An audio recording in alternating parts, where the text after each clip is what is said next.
Hello guys, welcome to our YouTube channel smart study plus plus. आज हम बात करने वाले हैं important phase of modern history का पार्ट नंबर सेकंड। इससे पहले पार्ट फर्स्ट आ चुका है जिसमें हमने कुछ इंपॉर्टेंट बातें की थी। आज ये पार्ट सेकंड है। तीन चीज़ों के बारे में आप ध्यान रखिए। एक तो इंस्टाग्राम के बारे में, एक यूट्यूब के बारे में और एक टेलीग्राम के बारे में। जाकर इन पर फॉलो कर लीजिए। यहाँ पे लिखा गया है smart study plus plus, smart study plus plus और स्मार्ट स्टडी प्लस वन।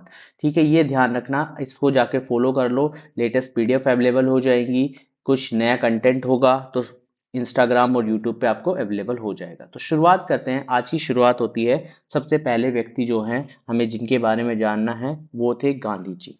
तो गांधी एरा के नाम से फेमस है, तो गांधी जी के बारे में यहाँ पे जानते हैं। तो सबसे पहली बात करते हैं गांधी जी के बारे में। तो गांधी जी का जो नाम था वो था, पूरा नाम मोहनदास करमचंद गांधी। अगर फादर की बात करूं तो करमचंद गांधी थे और मदर पुतलीबाई थी।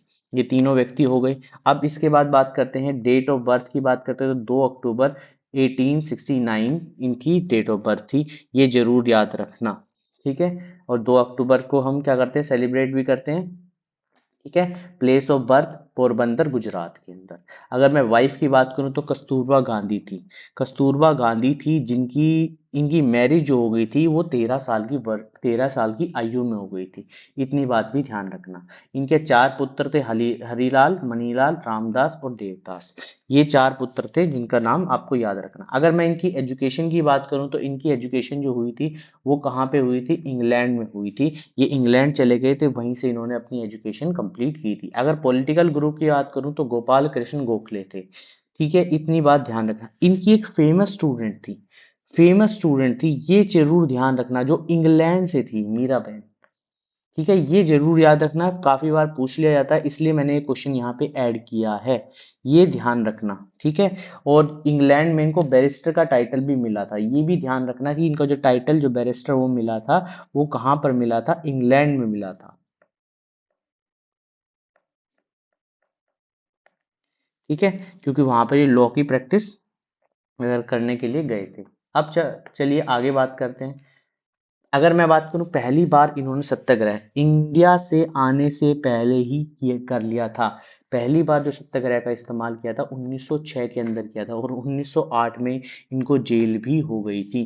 फर्स्ट टाइम जहां पे किया था, तो ये चीज ध्यान रखना कि कब किया था, ठीक है। इतनी बात ध्यान आ गई।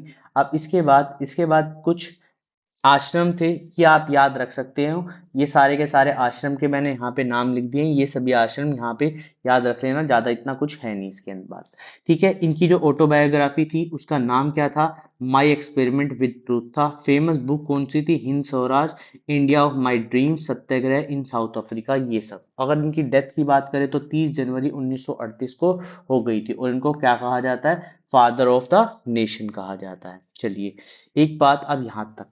अब शुरुआत करते हैं। ये वहां तक तो हमने सारी डिटेल ले ली है, ठीक है। अब इसके बारे में आगे बात करते हैं कि ये यहाँ पर कब आए। 9 जनवरी 1915 में गांधी जी इंडिया में परमानेंट आ गए थे, अराइव्ड इन इंडिया,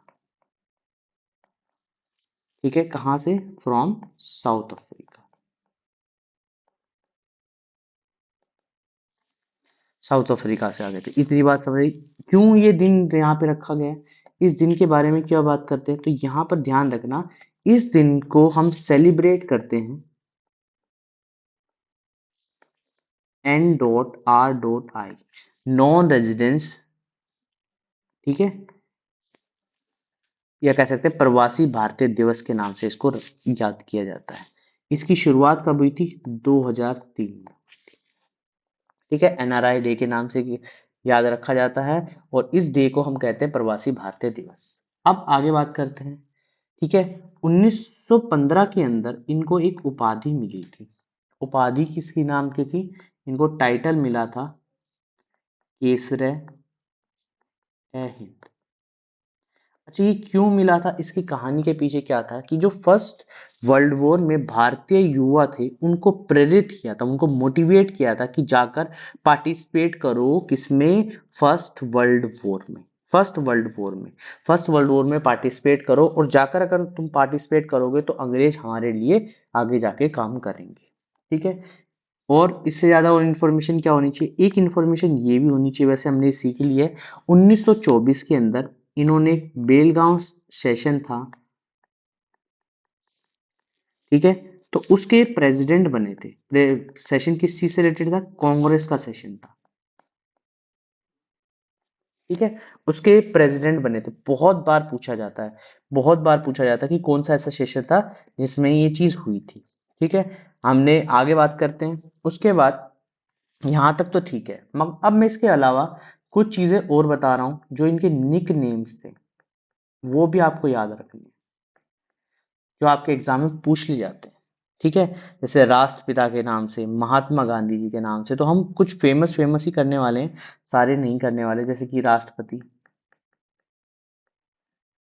राष्ट्रपिता के नाम से, राष्ट्रपति नहीं, राष्ट्रपिता के नाम से सुभाष चंद्र बोस, इन्होंने नाम दिया था राष्ट्रपिता सुभाष चंद्र बोस जी ने। महात्मा का नाम किसने दिया था, महात्मा का नाम दिया था रविंद्रनाथ टैगोर,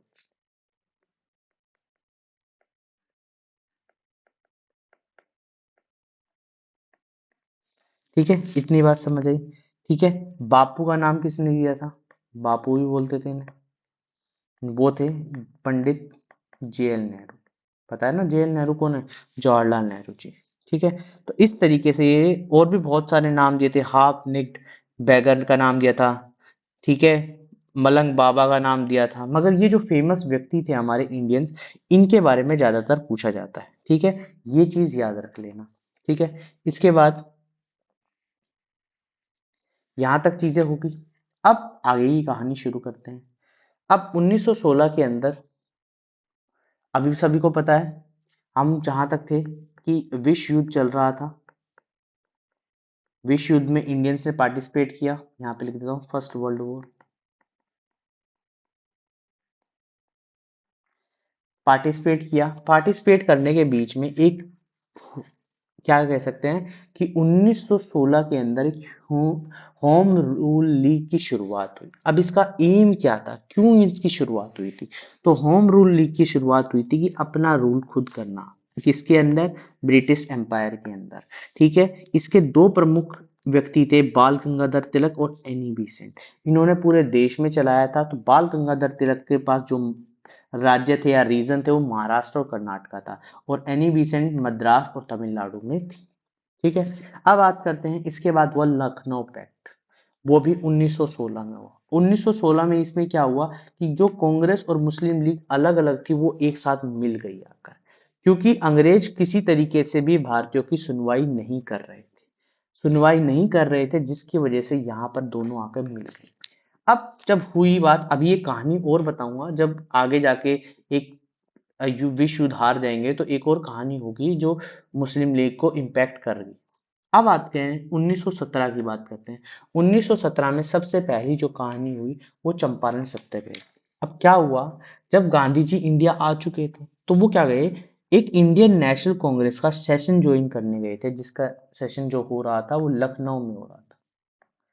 लखनऊ में सेशन हो रहा था, तो वहां पर 1916 में एक व्यक्ति जिनका मैंने यहाँ पे नाम लिखा है, राजकुमार शुक्ला नाम के एक किसान ने बिहार में चंपारण में उनको आने का निमंत्रण दिया।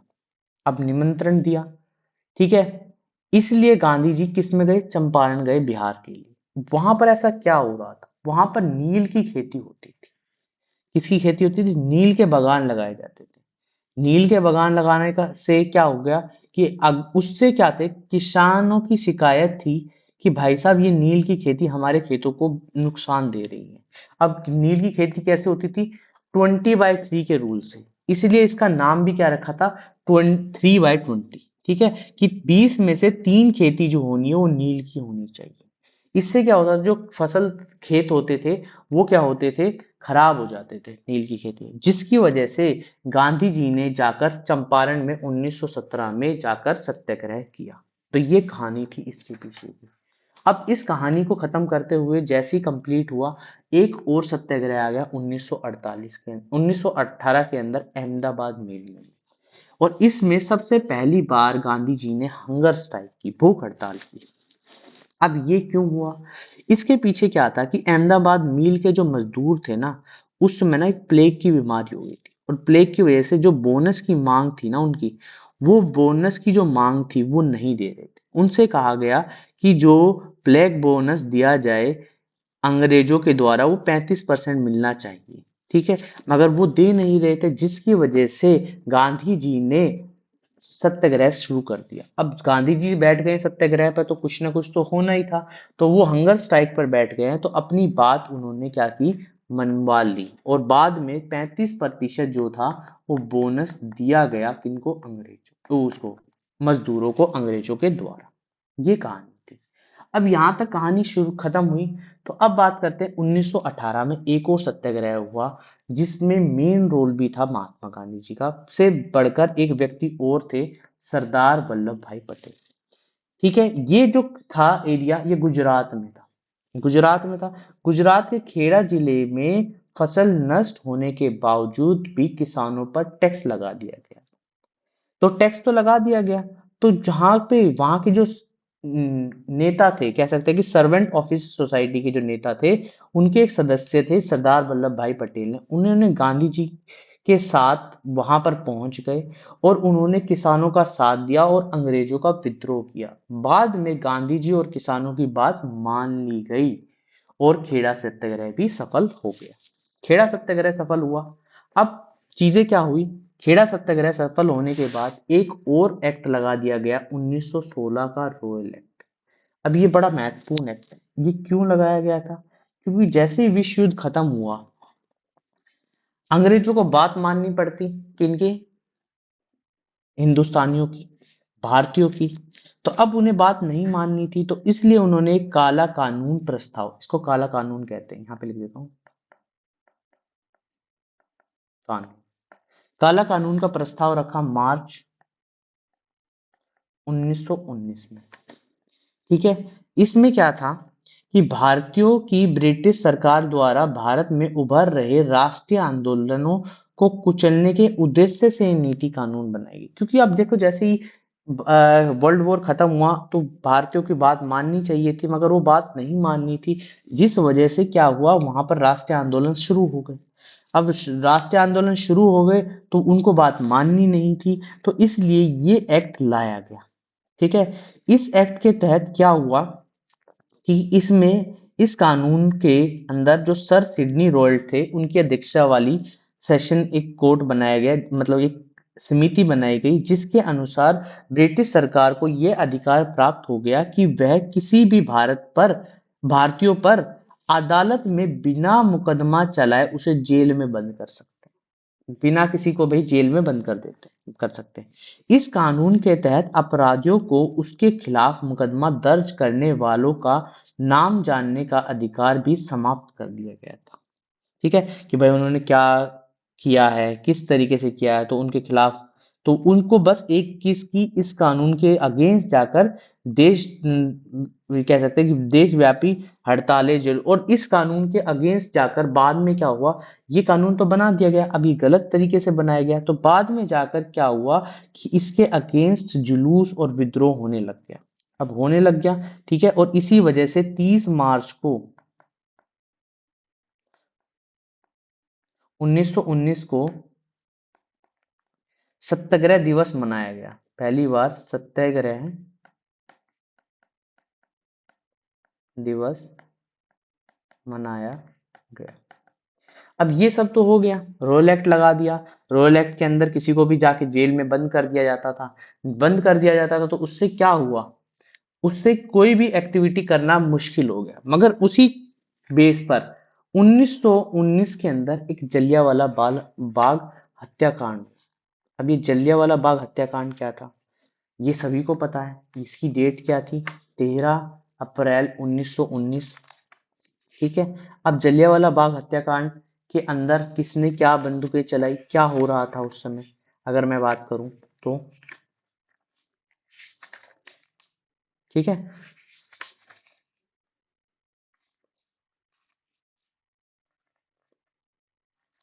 जलियांवाला बाग हत्याकांड के बारे में कहानी ये है कि पंजाब के दो लीडर थे, प्रमुख लीडर थे, डॉक्टर सत्यपाल, यहाँ पे लिखा नहीं होगा, मैं लिख देता हूँ, डॉक्टर सत्यपाल एंड सैफुद्दीन किचली। तो इनको गिरफ्तार कर लिया किसके तहत, 1919 रॉयल एक्ट के तहत।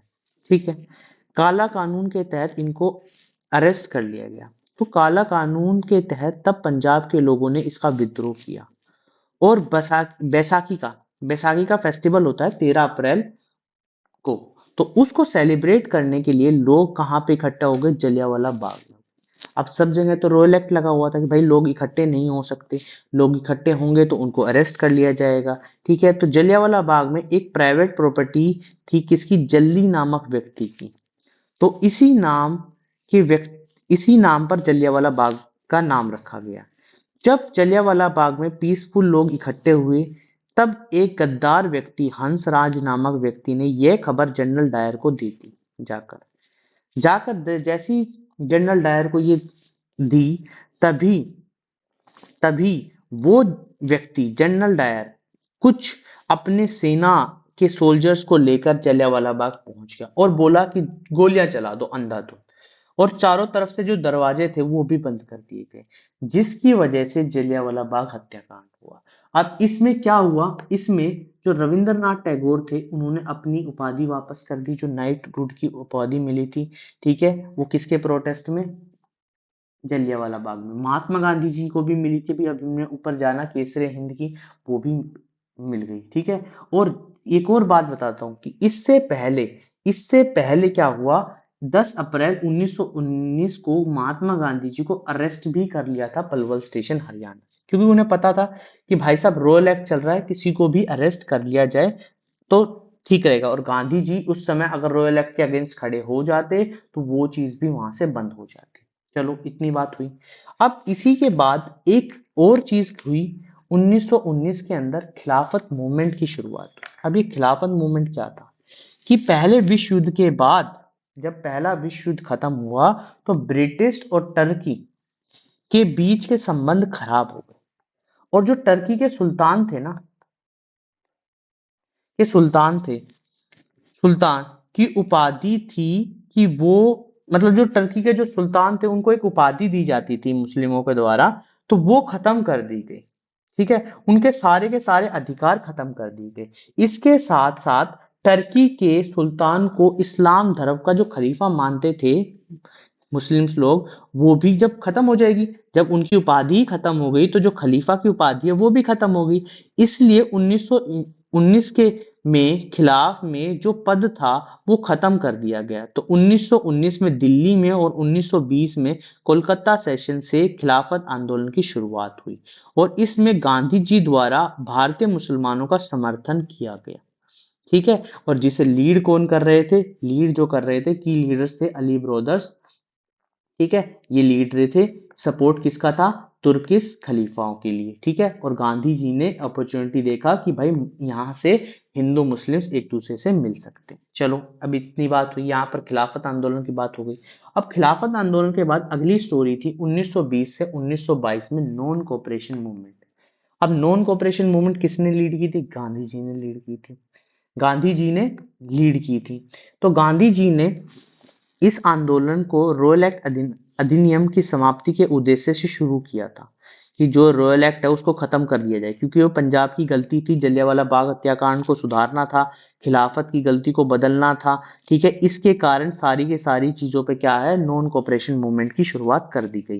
ठीक है, और ये जो नॉन कोऑपरेशन की शुरुआत की गई, इसका एग्रीमेंट जो था वो कोलकाता सेशन, क्योंकि भाई इंडियन नेशनल कांग्रेस सबसे ज्यादा इंपॉर्टेंट थी। इंडियन नेशनल कांग्रेस जब तक परमिशन नहीं देगी तब तक चीजें नहीं होंगी, तो उन्होंने भी परमिशन दे दी थी। कोलकाता सेशन 1920 के अंदर हुआ था सितंबर में, जो किसके अंडर था, लाला लाजपत राय जी के।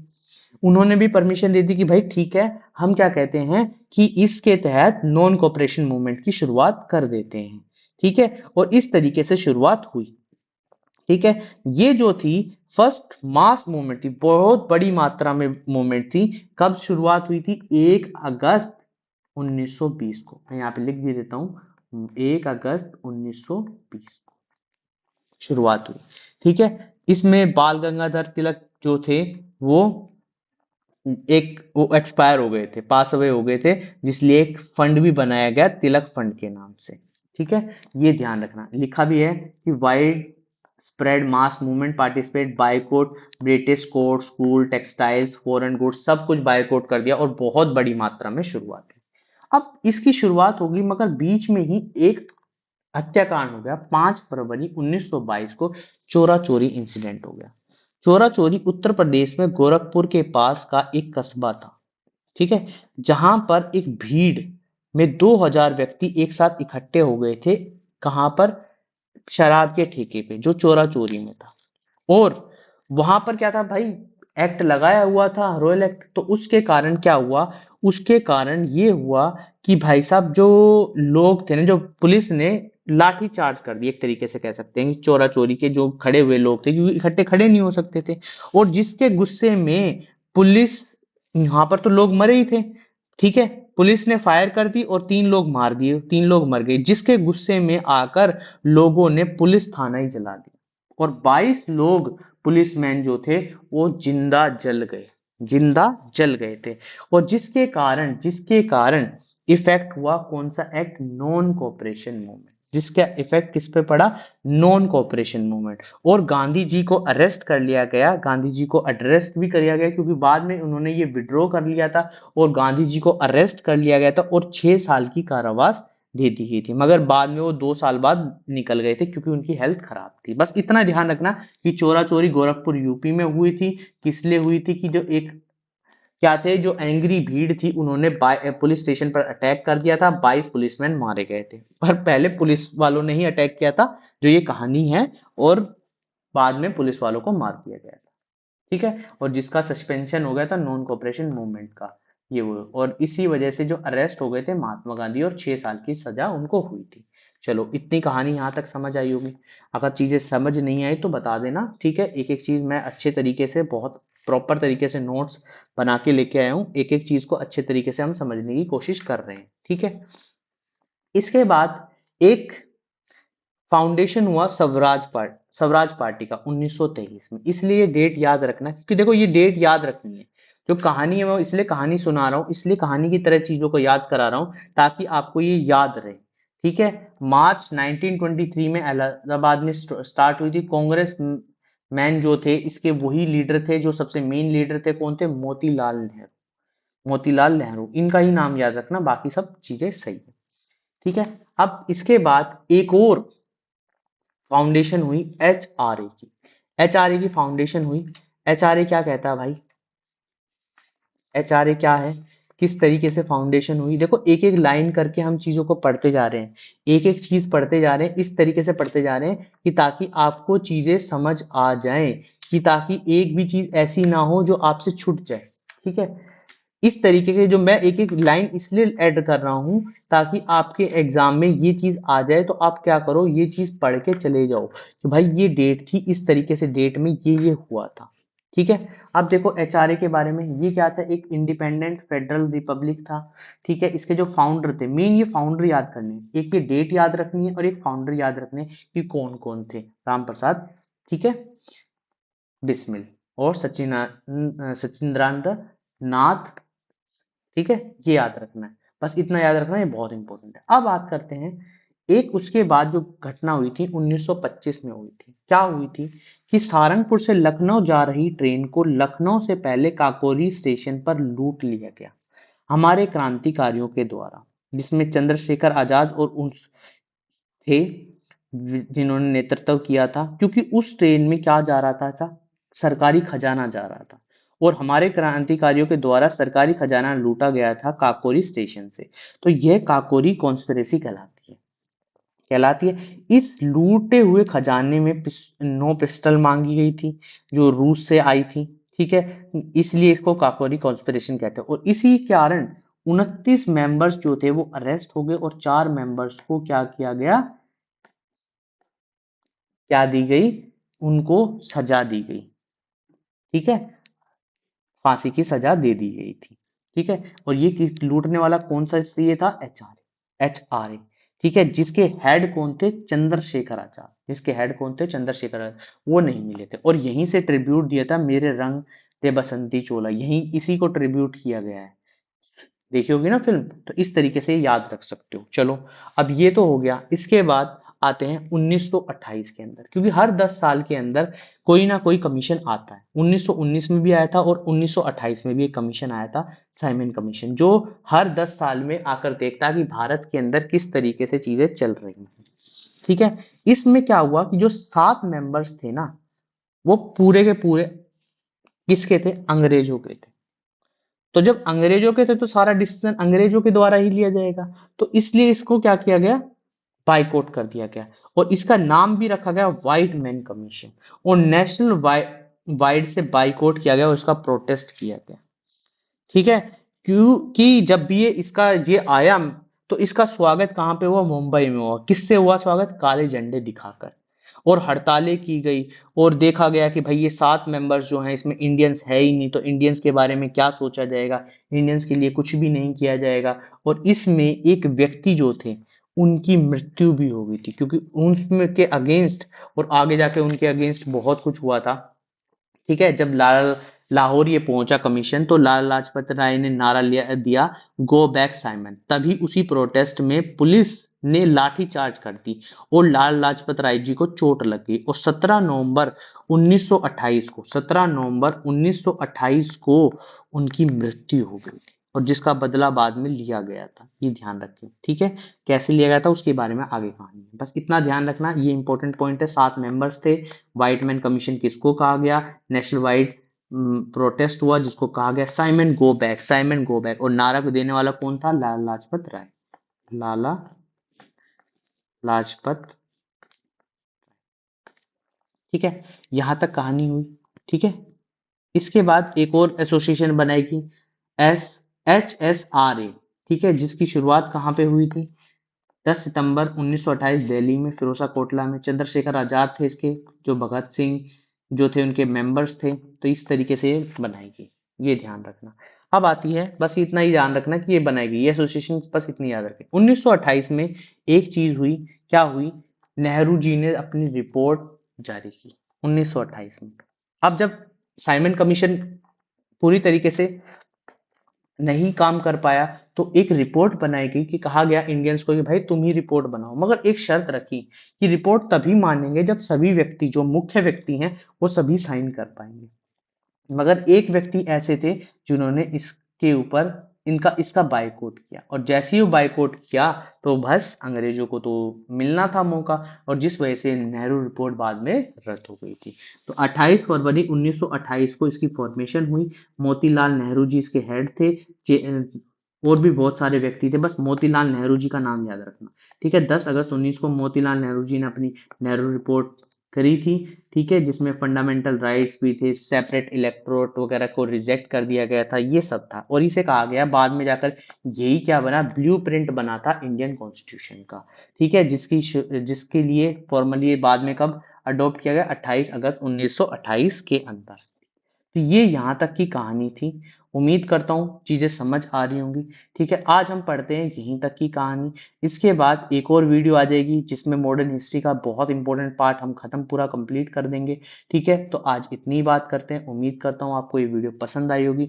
वीडियो ज़्यादा लंबी नहीं है, बस स्टोरी के फॉर्म में चीज़ों को इंक्लूड किया जा रहा है, ताकि आपको चीज़ें समझ आए, अच्छे तरीके से चीज़ें समझ आए। और इसलिए इतनी बड़ी वीडियो नहीं बनाई जा रही कि ताकि आप बोर हो जाएं इस चीज़ के लिए। तो बस ये जो डेट्स मैंने लिखी हैं, ये नोट्स लिखे हैं, इन नोट्स को जरूर ढंग से देख लेना, और एक एक चीज को बड़े ढंग से पढ़ लेना। मैं एक एक चीज अच्छे तरीके से कोशिश कर रहा हूँ कि समझाने की। कोई चीज अगर नहीं समझ आती, इसके बाद इसके एमसीक्यू भी करेंगे। कहानी तो आपको याद रखनी है, इनसे रिलेटेड एमसीक्यू भी करेंगे। ठीक है। तो आज की वीडियो पसंद आई तो चैनल को लाइक भी करना है, शेयर भी करना है और सब्सक्राइब भी करना है। आज के लिए इतना ही। Thank you.